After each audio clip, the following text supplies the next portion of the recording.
Hello and welcome to the SAMTIME Game News Show, where we have the latest and greatest news on video games. Let's get straight into some news, shall we?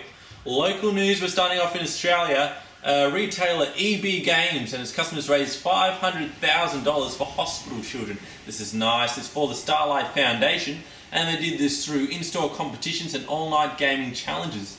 And it was part of Starlight Week 2012, which of course is the year that we're in, because this latest news makes sense. Of course, it's nice that they do this charity stuff, and you can almost forgive them for having terrible priced games and annoying customer service.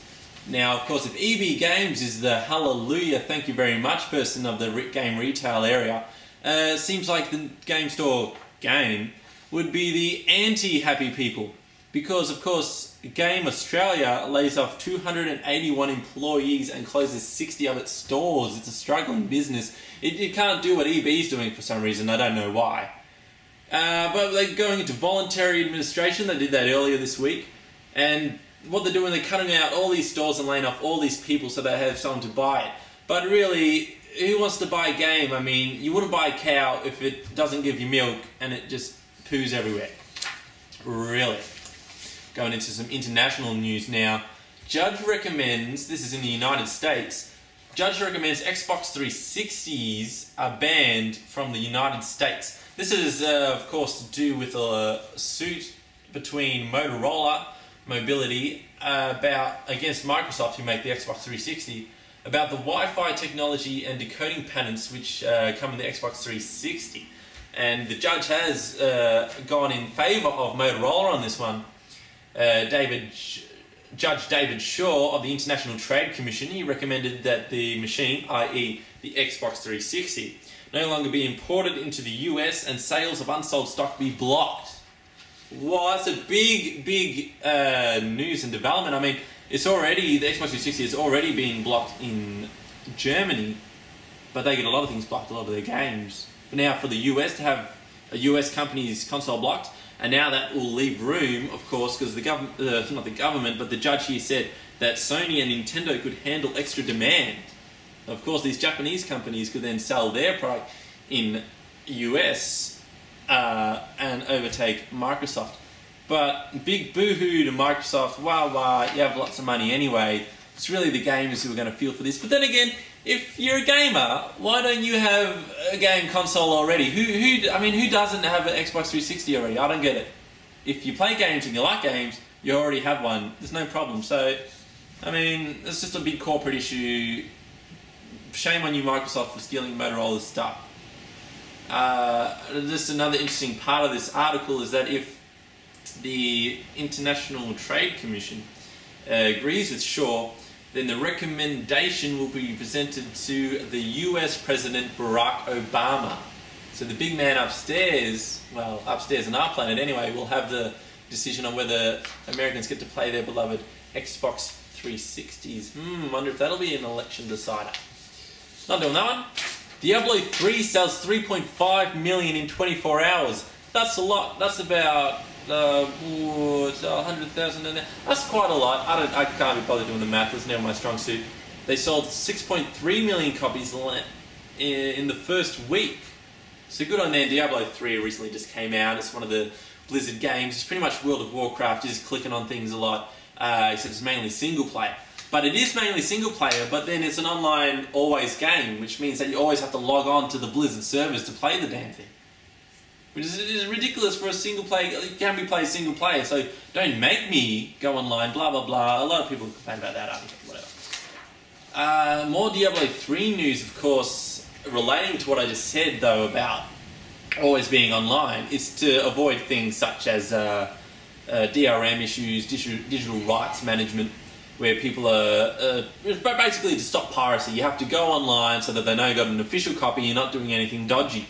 But there are downsides to that because their servers, Blizzard servers, couldn't handle the stress on day one playing Diablo 3. So they had midnight launches of this game, right? Where people buy, they stay up late, they go, and they stay up for these midnight launches to play the game, they take it home and they can't even play it. What's the point having a launch at midnight if you can't play it till like 24 hours after then because the servers break down? That's a problem. And how how does this keep happening? Surely they would have known this would have sold like gangbusters. How do companies, all the time, they never put enough servers, just however many servers you need, double it. Fix. What else they got? Oh, of course there's security issues with Diablo 3. You got, what have we got? Diablo, potential account compromises though. Blizzard say they were extremely small. But then again, when you've sold 6.3 million games, what do they consider extremely small? 100,000 compromised accounts could be considered extremely small. But there are all those people who may have lost their money or lost some of their golden swords and gems and all cool stuff like that. It's not nice. It's also the second time security has been an issue for Blizzard this week.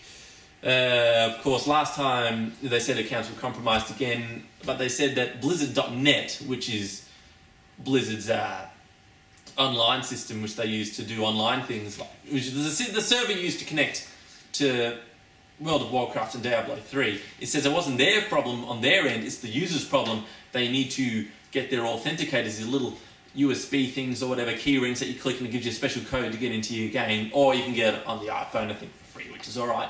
Which I guess makes sense. It could be people's problems, it might not be Blizzard's, I don't know. Minecraft recently came out on the Xbox 360. Now, if you don't know what Minecraft is, you've been living under a rock. It's a fantastic new indie game, well, not that new anymore, where you're attacking blocks with your hand, with your fist, and you attack trees, and you use those blocks that you've disintegrated off the tree or the ground, and you make picks into it, and you dig into the ground, and you dig, and you find zombies and spiders get you in the night time and scare you, so you have to make swords, and you have to dig those blocks, so then you get even more blocks, and you find rare blocks like iron blocks, and diamond blocks, and gold blocks, and probably gem blocks, and you use those blocks to craft different things. Anyway, the game looks like it was made like 10 years ago. The graphics are pretty terrible. It's an indie game, so we didn't have much time or money to spend on it.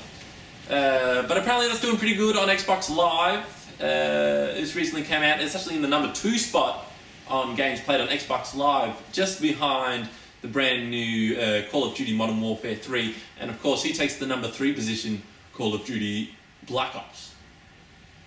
So Activision are having fun. They've got all the big games there. And Minecraft sold 400,000 copies during its first 24 hours. Not quite as amazing as Diablo 3, but hey, when you spend $10 making a game, you can't hope for much. Now, there's some of the last bits of news here. Mass Effect 3 DLC is coming out. Rebellion DLC comes out May 29th, so the end of the month. If you're into Mass Effect or into that kind of thing, you can get this new DLC. It'll have things to do with multiplayer modes, 2 new maps, 6 unlockable characters, an added mission objective, and an extra gear slot. We're paying for this thing. I mean, yes, the levels would be cool, but I mean, an extra gear slot. Why do you have to pay for that? Just give us the thing.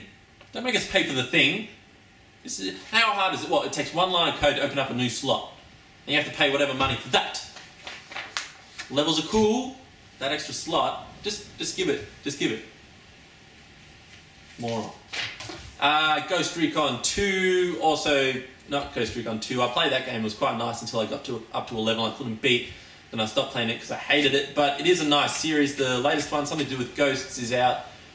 Cheapest price I saw was at JB for $69. You might be able to find it cheaper online if you like. But that's all the news we have for you today. If you like what you saw, please leave a comment or a like in the bottom of this video, and we can have more. Right now this will just be a weekly video, but it will get more frequent if we get more subscribers and more viewers, and also the production values will increase. There won't be so many shadows and things like that. So thank you very much for watching. I hope it all was good for your eyes, and I'll see you next time. SAMTIME signing out. Did I mention my name was SAMTIME at the start?